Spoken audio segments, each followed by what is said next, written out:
Kani gadega Pati CCTV, bat fidang pek yaki kubor baman kasni. Kajalla Meghalaya le se hakani ka kantiru kala rongbyang hakata ka thop jong ka jingsa kan mau ni kata ka history. Hadian batang hapo shibnai ka jingkular menteri rangba kajalla ban keteo kerdan no ya ka civil subdivision ya ka ranikor administrative block ne ka singi ka shipho trek unaitung kala keo shaka kerdan civil subdivision. Ya kabala let play bat penbana ya kini dau sembot menteri rangba kajalla uba Preston Tensong rengkat ka jingdon lang menteri sarkar bakmi ya ketenan home police James PK Sangma rengkat UMLA Barim kani ka constituency Martin M Dango bat ki kenrem kilandan jong ka sarkar jilla. Ha kani ka sngi de ki spangot ki paiba kilawan ban sakhi kani ka sngi ka bansa kan mau ha ka jing jongki bat ka benta pedang ha ka ba kitnat sarkar kentrikam ni kata ka headquarter kandai haranikor bat kisnong ki banhap ha upor usam jong ka ranikor civil subdivision kinlong kumba shispa and reportedly AA. This has happened just because of one person. And that person is in the name of Sri M.M. Dango.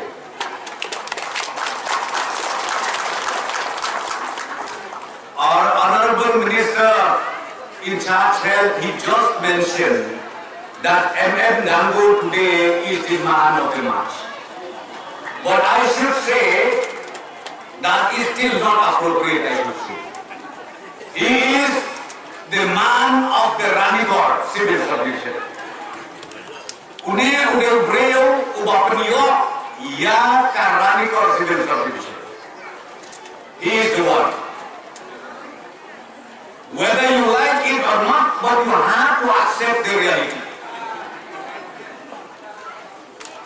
Tindakan daw kiparlok baik banyo ia ka civil subdivision kamde tanggejing pos niyo.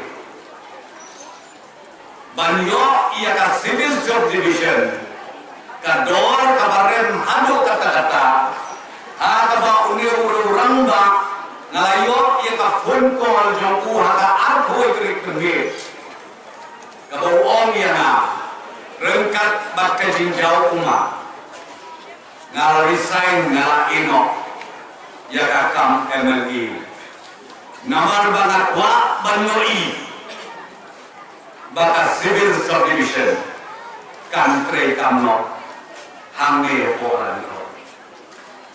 That's why I call him man of the Ranikor.